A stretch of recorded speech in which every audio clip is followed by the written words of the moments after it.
Hello, I am Father Felix. Have you ever wondered why, with all our modern tools, rebuilding Notre Dame became such a puzzle? We have lasers that can map a building down to a millimeter.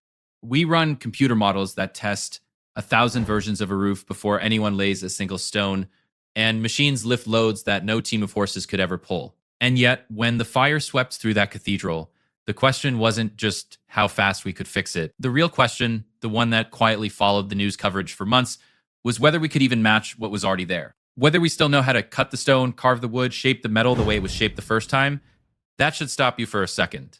We didn't lose the technology, we lost something else. So here's the question I want to sit with today. What did they know back then that we've somehow lost now? I don't think it's one thing. I think it's at least three things, and none of them are what you'd expect. Not just tools, but math, memory, and perhaps most importantly, motive. This isn't about missing the old buildings, though I do miss them. It's about a way of thinking that built them, a way of thinking most of us don't carry around anymore. Let's walk through this together, stone by stone, and see if we can find what got left behind. So here's the first thing, and it might surprise you, because it isn't a tool at all, it's geometry. But not the kind you'd picture, not stacks of blueprints with exact measurements for every beam and joint.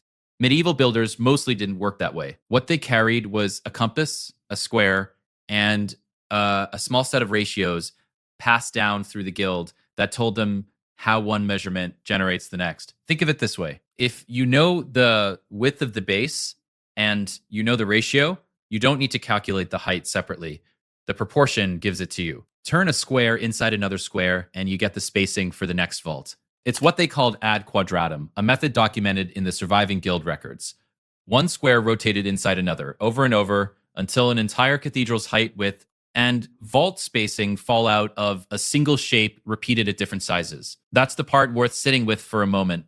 A modern engineer recalculates load for every new material, every new span, every new stone. But if your proportions are fixed, you don't recalculate, you just repeat. And that meant a mason with no formal schooling or advanced math education, maybe even someone who couldn't read a word, could still raise a wall 300 feet high with total confidence, because the confidence wasn't in his head. It was in the ratio behind the process. And here's what made it powerful across time. This knowledge didn't live in a book somewhere, sitting on a shelf waiting to be read. It lived in the guild. It passed from a master to an apprentice, hand over hand, again and again, generation after generation. The same way a family recipe survives without ever being written down. Which also means when the guild system broke apart, so did the transmission. Nobody stole the geometry. It just stopped being passed on. So the secret, if you want to call it that, was never mystical. It was a total system of proportion and trust, one where the whole structure depended on people, not paperwork. And that's exactly what our construction industry doesn't have anymore. We've split the work into 100 separate specialties, and none of them trust each other the way a guild trusted its own method. But geometry only gets you the shape. It doesn't get a stone block weighing several tons up into the air, 300 feet off the ground, with no engine to lift it. That's a completely different problem. And that's where the story behind great cathedrals gets physical. The engineering without machines. So how do you actually lift a stone that weighs several tons and set it 300 feet in the air with no engine anywhere in the process? The honest answer is slowly, with a lot of people, using treadwheel cranes, giant wheels that men would walk inside, like a hamster wheel built for hauling stone instead of running in place. They used timber scaffolding lashed together and rebuilt as the walls climbed higher, along with pulley systems, ropes, and simple leverage. Next to a modern crane, none of it looks impressive, but it didn't need to. It needed to match a labor force that had something that doesn't work today: time. That's really the heart of this part of the story. A skyscraper today goes up in a few years, sometimes less, because speed is the whole point. It's what makes the project affordable and fundable. A cathedral several hundred years ago worked completely differently. Take Cologne Cathedral, which began in the 13th century and wasn't completed until the 19th century, a span of over 600 years. Chartres also took generations. The men laying the first stones knew without any doubt they'd be long dead before anyone saw the roof go on. And that wasn't a flaw in the planning. It was part of the plan itself. Think about what a long timeline actually buys you. Mistakes don't have to be caught in a rushed inspection because they get caught by decades passing and nothing collapsing. Foundations settle on their own schedule, not a construction schedule, so more weight only goes on once the ground has already proven it can hold what's there. Stone gets tested by seasons of freezing and thawing before anyone trusts it with a tower on top. Time did quality control that no modern deadline would ever allow, because time was free, and today deadlines cost money. I've always found that quiet, patient quality control to be one of the most beautiful things about medieval building. That's the real split between then and now. Modern engineers optimize for speed and cost, and of course, that's the world they're working in. Medieval builders optimized for permanence, measured in centuries, and that single difference changed everything downstream. Which stone got chosen, how joints got cut, how much weight got added, and when. Two totally different sets of priorities, and you can't fix that with better cranes. So it's not that we lack the machinery. We have machines that would make a medieval mason weep. What we lack is the patience the whole process depended on. In that world, patience was not just a nice attitude to have. It was treated almost like a building material itself, something load-bearing, something the whole structure quietly rested on. But none of that explains why anyone would agree to spend their life on a roof they'd never stand under.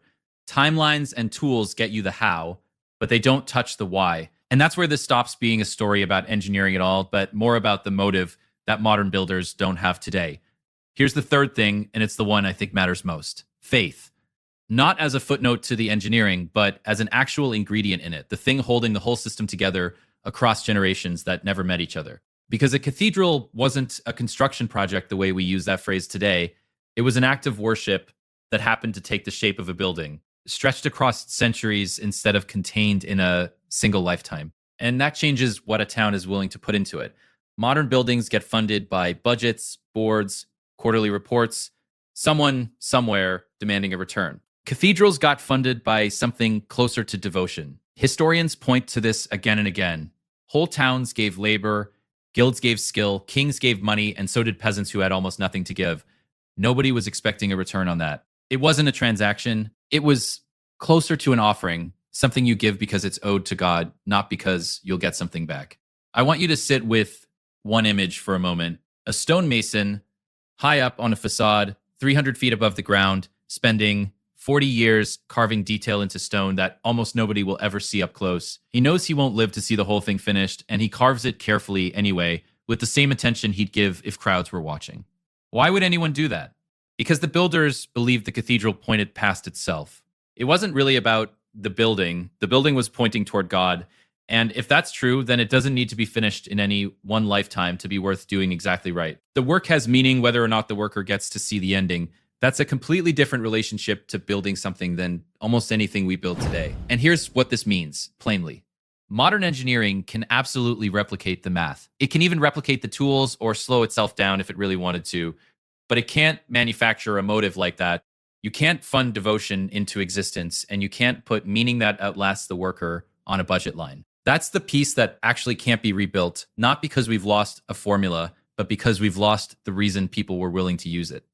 So put the three pieces next to each other for a moment. The geometry that gave builders a shared language, the patience that gave that language centuries to prove itself, and the faith that gave the whole project a reason to keep going long after the men who started it were gone. Once you see those three sitting together, you stop seeing three separate explanations. You start seeing one system. Think of it this way. Geometry gave the builders a shared language they didn't need to reinvent with each new stone, and the long timeline let that language prove itself over centuries, error by error, season by season. Faith gave the whole thing a reason to keep going long after the men who started it were already in the ground. And here's what I find so striking. Modern engineers already have the geometry and tools far beyond anything a medieval guild could dream of. But without the patience and the motive the system doesn't hold, you can't rebuild a cathedral with only two of the three. Each piece on its own isn't impossible. A team could reproduce sacred proportion, choose to work slowly, and even fund something out of pure devotion. But no modern project holds all three at once, in the same hands, at the same time. Perhaps that's why Chartres still feels different when you stand under it, not because it was built by better tools, but because it was built by a mindset we simply don't organize our lives around anymore. Let me leave you with this.